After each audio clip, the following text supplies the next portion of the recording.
आप भूल जाएंगे सियासतदानों की करप्शन जब आपको इन क्रिकेटर्स का पता चलेगा। अब आपको बताता हूं कि इंजमामुल हक ने गेम क्या की, और ये दोनों मुजरिम है, कल्प्रेट है पाकिस्तानी कौम के, पाकिस्तानी अवाम के। हमारे पास मौका है, वर्ल्ड कप से पहले हम अरबपति बन सकते हैं। उस पूरे अमाउंट के ऊपर एक अपना कमीशन अलग से रख लिया। तो भाई साहब ने प्लेयर्स के पास जाके उनकी जो डील थी उसमें भी अपना कमीशन रख लिया ऊपर, यानी दलाली की दोनों साइडों से। पिच पे खड़े होकर नमाज पढ़ रहे हैं जी, सजदे कर रहे हैं जी, शुक्र अल्लाह का। लोगों को ये नहीं बताया हुआ कि हमने आपके जज्बात को रोंदने के पैसे खाए हैं, कौम की इज्जत को उजाड़ने के हमने पैसे खाए हैं।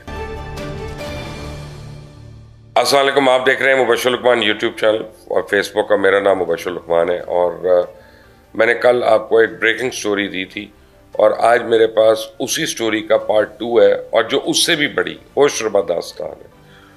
और मैं आपको बताऊं कि आदमी सुनता है ना तो दिमाग खराब हो जाता है, और फिर जब लोगों के करतूत देखता है तो आदमी को गुस्सा भी आता है। कल मैंने आपको बताया था कि इंजमामुल हक, बाबर आजम, मोहम्मद रिजवान, तलत, ये सारे जो है कैसे शामिल हैं पाकिस्तानी टीम को तबाह करने के लिए। लेकिन आज आपको मैं बताऊं कि इनका जो लालच है ना उसकी कोई कैद ही नहीं है। आप भूल जाएंगे सियासतदानों की करप्शन को, आप भूल जाएंगे और लोगों की करप्शन को जब आपको इन क्रिकेटर्स का पता चलेगा। अब आपको बताता हूं कि इंजमामुल हक ने गेम क्या की, जो असल गेम थी, और जो उसने जाके गंद किया इस वर्ल्ड कप को अगर हारने में। दो लोग कोई हम जिनको कह सकते हैं कि ये जिम्मेदार हैं, एक इंजमामुल हक है और एक बाबर आजम है, और ये दोनों मुजरिम है, कल्प्रेट है पाकिस्तानी कौम के, पाकिस्तानी अवाम के, इस खेल के, जिस खेल ने इनको इज्जत दी, इन किटों के और इस ब्लेजर के और इस टोपी के। और ये हकदार नहीं है कि ये कहलाएं किसी भी तरह से कि ये पाकिस्तान के कैप इन्होंने पहनी हुई है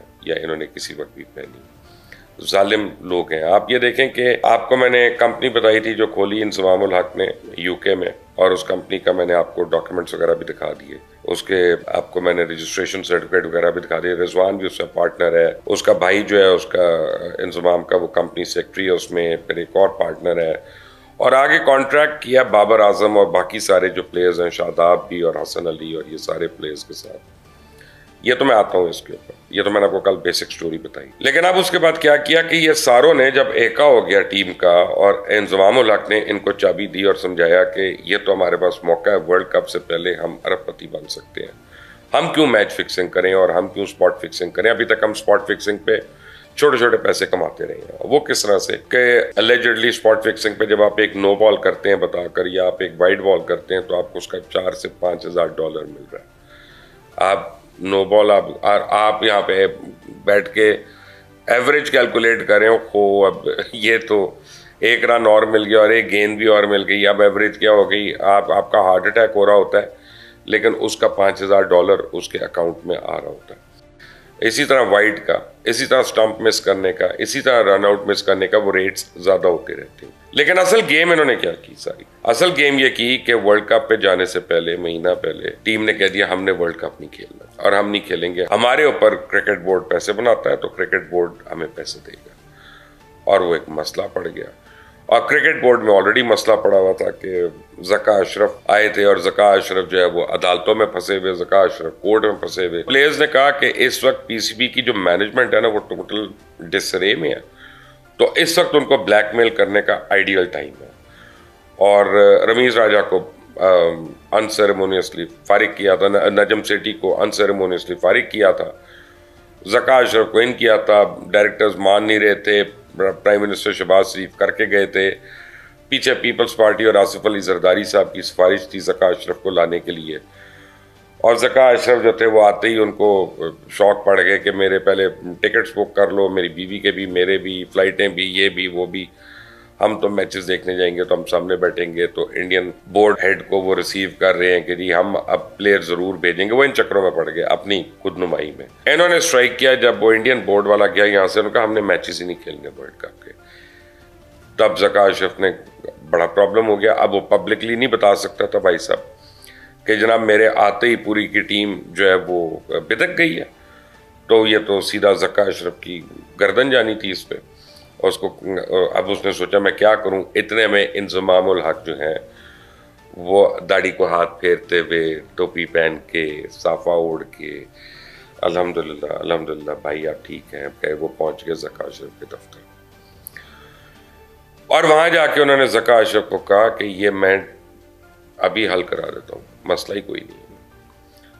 तो अब दो बातें उन्होंने ज़का अशरफ से तय की। एक तो वो थी जो मैंने कल आपको बताई कि जी फलां फलां लड़का जो है वो इस तरह से खेलेगा, उसकी जो स्पॉन्सरशिप के पैसे हैं उसको इतने मिलेंगे, उसको इतने मिलेंगे, और उसका जो प्लेयर का कॉन्ट्रैक्ट है, कॉन्ट्रैक्ट ए जो है 50 लाख या 60 लाख जो भी है पर मंथ का, वो इनको सारों को मिलेगा। 3-3 साल की गारंटी है, वो टीम में खेलें या ना खेलें ये पैसे तो उनको मिलने ही मिलने हैं। अब बॉम्बशेल आ रहा है, और ये है ब्रेकिंग न्यूज आज की। इंजमामुल हक ने आके ज़का अशरफ को कहा कि जो आईसीसी पेमेंट करती है ना पीसीबी को, पाकिस्तान क्रिकेट बोर्ड को, उस पेमेंट के इतने % जो है वो प्लेयर्स में जाएगा, वरना नहीं होगा।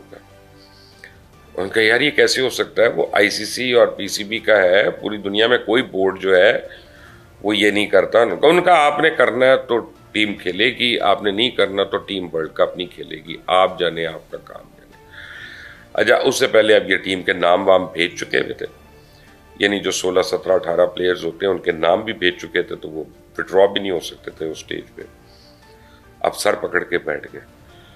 फाइनली उन्होंने बहस होना शुरू हो गया अमाउंट पे। अच्छा 30% होगा, 3% होगा, 25% होगा, 5% होगा। अब वो बहस हो रही है कि वो इतना कम, ये इतना ज्यादा, वो इतना कम, इतना ज्यादा।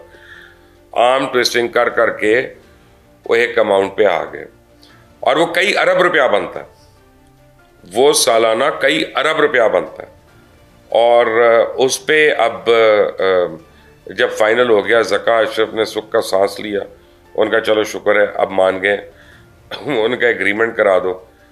तो इंजमाम साहब ने कहा नहीं नहीं अभी तो नहीं, अभी तो मेरा कमीशन, मैंने इतनी भागदौड़ की है, मैंने इतनी मगजमारी की है, मैंने इतने लोगों को समझाया है, मैंने बच्चों को राम किया है, लड़कों को बताया है कि आपकी क़यादत में कैसे जाना है और आपको इज्जत देनी है और ये होना है वो होना है।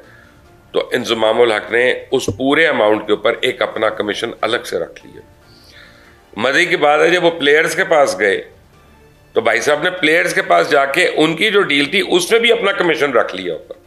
यानी दलाली की दोनों साइडों से, मुंह काला कराया रज कर। यानी दलाल हो तो ऐसा हो कि जो इस तरह से अपना मुंह काला करा सकता हो, ये कर लिया।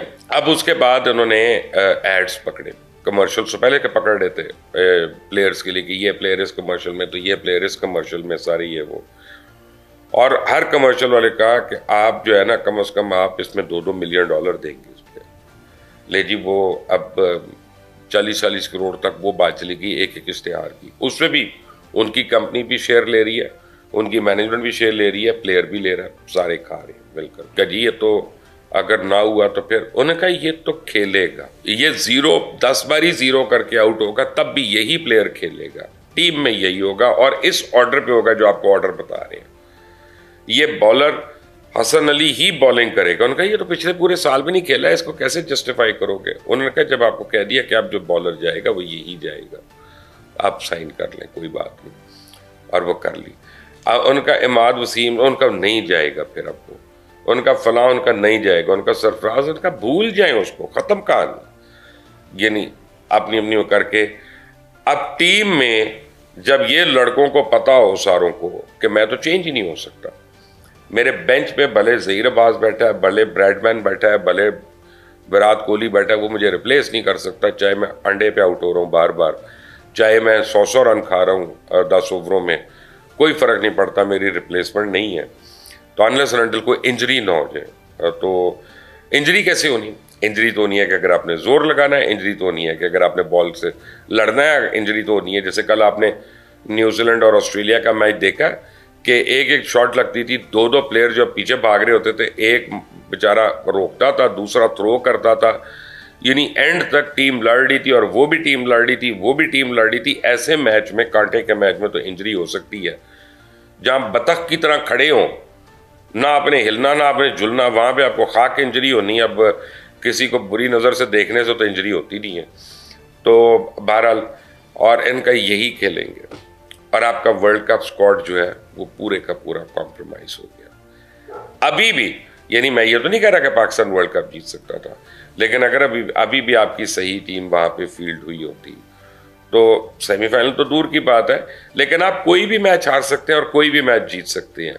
कल न्यूजीलैंड मैच हार के ऑस्ट्रेलिया से अपना, लेकिन कोई नहीं कह सकता कि न्यूजीलैंड हारा है। हर एक को ये कहना पड़ेगा ऑस्ट्रेलिया जीता है, क्योंकि उन्होंने भी लड़ाई पूरी की है, आखिरी गेंद तक की है, उन्होंने भी पूरी लड़ाई की है।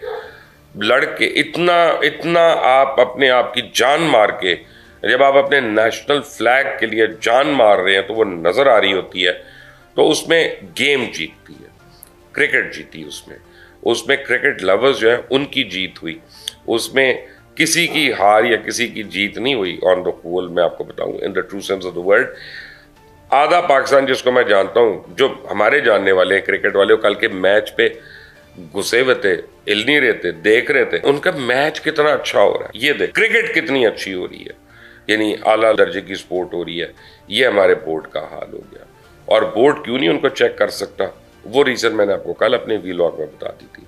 अगर आपने अभी तक नहीं देखा तो मेरा दूसरा वीलॉग देख लीजिएगा, जिससे मैंने महाविश को पूरी डिटेल्स बताई कि बोर्ड की हायरार्की क्या है, उन्होंने कितने खाने पीने के खाबे लगाए हुए अपने। तो वो जब इतने खाबे उन्होंने खाने हैं, तो नीचे जब उन्होंने तो छोड़ना ही नहीं उन्होंने तो उनको बख्शना ही नहीं, उन्होंने तो ब्लैकमेल करना है, और किया उन्होंने, और दबा कर ब्लैकमेल किया। और ड्रामा क्या, पिच पे खड़े होकर नमाज पढ़ रहे हैं जी, सजदे कर रहे हैं जी, शुक्र है अल्लाह का, ये वो। लोगों को ये नहीं बताया हुआ कि हमने आपको आपके जज्बात को रोंदने के पैसे खाए हैं, आपकी कौम की इज्जत को उजाड़ने के हमने पैसे खाए हैं, आपके इसी परचम की, यानी आप समझे इंसल्ट ही है ना, कि जिस तरह की आप टीम खेल रही है वहाँ पे, खासतौर अफगानिस्तान के आगे, इंडिया के आगे, जिस तरह आप ढेर हुए हैं रेत की दीवार की तरह, हमने उसके पैसे खाए हैं। अभी और भी मेरे पास असलियत आ रही है इसकी, काफ़ी चीज़ें हैं जो मैंने अभी आपको और बतानी है वर्ल्ड कप क्रिकेट डिबैकल में। स्टे ट्यून्ड, इस चैनल को सब्सक्राइब करिएगा, बेल आइकॉन को प्रेस करिएगा, और इस वीडियो को शेयर करिएगा, इतने लोगों से शेयर करिएगा कि उनको दोनों की औकात, इन प्लेयर्स की भी और इस बोर्ड की भी, इन दोनों की औकात उनको समझ आ जाए कि जिनके लिए दुआएं मांगते रहते हैं वो कितने गिरे हुए, बिके हुए और घटिया और कमीने किस्म के लोग हैं। अल्लाह हाफिज।